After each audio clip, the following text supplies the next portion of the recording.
প্রিয় ছাত্রছাত্রীরা, ইতিমধ্যে ত্রিপুরা রাজ্যের জেনারেল ডিগ্রি কলেজগুলোতে অ্যাডমিশন শুরু হয়ে গেছে। তোমরা জানো গত 6 তারিখ থেকে অনলাইন ফর্ম ফিল আপের মাধ্যমে।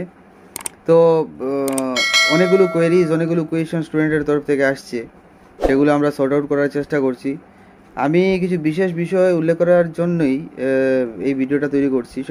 সেটার মধ্যে যেমন প্রথম দিকে যেগুলো আসছে সেটা হচ্ছে জেনারেল ডিগ্রি কলেজ ধর্মনগর, সেখানে একটা হেল্পলাইন নাম্বার সেখানে দেওয়া হয়েছে, কনসার্ন টিচারের নামও দেওয়া আছে। তোমরা সেগুলো যখনই কোনো কোয়েরিজ বা কোনো ধরনের কোনো কোয়েশ্চেন তোমাদের মনে থাকবে, তখন ওই নাম্বারগুলোতে তোমরা ডায়াল করে তোমরা তোমাদের যে সমাধানগুলো, সেই সমাধানগুলো খুঁজে বের করার চেষ্টা করবে।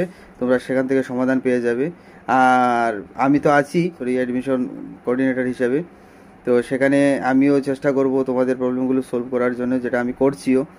তো যে এক দুটো বিষয় উল্লেখ করার জন্য ভিডিওটা তৈরি করেছি, সেখানে মূল যে ইম্পর্টেন্ট যে বিষয়টা সেটা হচ্ছে, তোমরা হয়তো বা ইতিমধ্যে তোমরা পোর্টালে গিয়ে দেখেছো অনলাইন ফর্ম ফিল আপ করতে গিয়ে যে সেখানে মেজর সাবজেক্ট হিসেবে ইকোনমিক্স সাবজেক্টটা চুজ করতে পারছো না। সেখানে ড্রপ ডাউন লিস্টের মধ্যে বা মডিউলের মধ্যে আমরা যাই বলি না কেন, সেখানে ইকোনমিক্স সাবজেক্টটা নেই।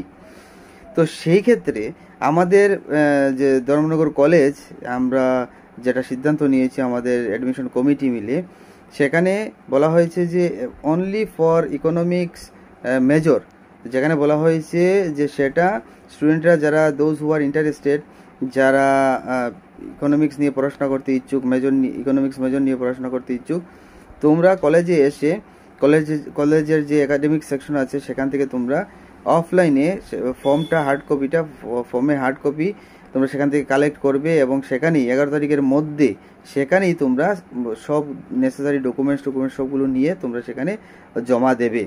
তো এটা কিন্তু মাথায় রাখবে। এবং নেসেসারি ডকুমেন্টস যা যা লাগে তোমরা জানো যে স্কুল লিভিং সার্টিফিকেট, যারা টিবিএসসি বোর্ডের বাইরে তাদের জন্য এটাকে কী বলে, মাইগ্রেশন সার্টিফিকেট, বা টিবিএসসির জন্য স্কুল লিভিং সার্টিফিকেট। তারপর আছে যেমন মাধ্যমিকের অ্যাডমিট কার্ড, মাধ্যমিকের মার্কশিট, 12-এর মার্কশিট, তারপর কাস্ট সার্টিফিকেট, এই ধরনের বিষয়গুলো, যাবতীয় বিষয়গুলো, ফটো, এই ডকুমেন্টসগুলো সাধারণত লাগবে। এছাড়া তোমাদের যা যা ডকুমেন্ট থাকবে, পিআরটিসি টাইপ যে ধরনের ডকুমেন্টসগুলো আছে, সেগুলো তোমরা নিয়ে আসতে পারো। তো এই বিষয়গুলো তোমরা মাথায় রাখবে।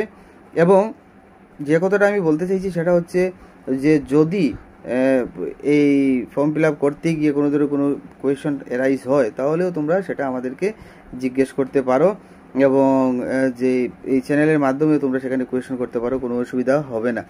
তো আর যদি কোনো কোয়েরিজ থাকে, আমি অলরেডি কলেজের নোটিশ বোর্ডে নোটিশও করে দিয়েছি, যেখানে বলা আছে যে ইকোনমিক্সের জন্য তোমরা কলেজে এসে অফলাইনে ফর্মটা কালেক্ট করে সেখানেই সাবমিট করবে, এবং যথারীতি সেই অনুযায়ী তোমাদের যে মেরিট লিস্ট তৈরি করা হবে এবং তোমাদের অ্যাডমিশন প্রসেসটা হবে। সুতরাং চিন্তার কোনো কারণ নেই। যারা ইকোনমিক্স নিয়ে পড়তে ইচ্ছুক তোমরা ইকোনমিক্স নিয়ে পড়তে পারবে।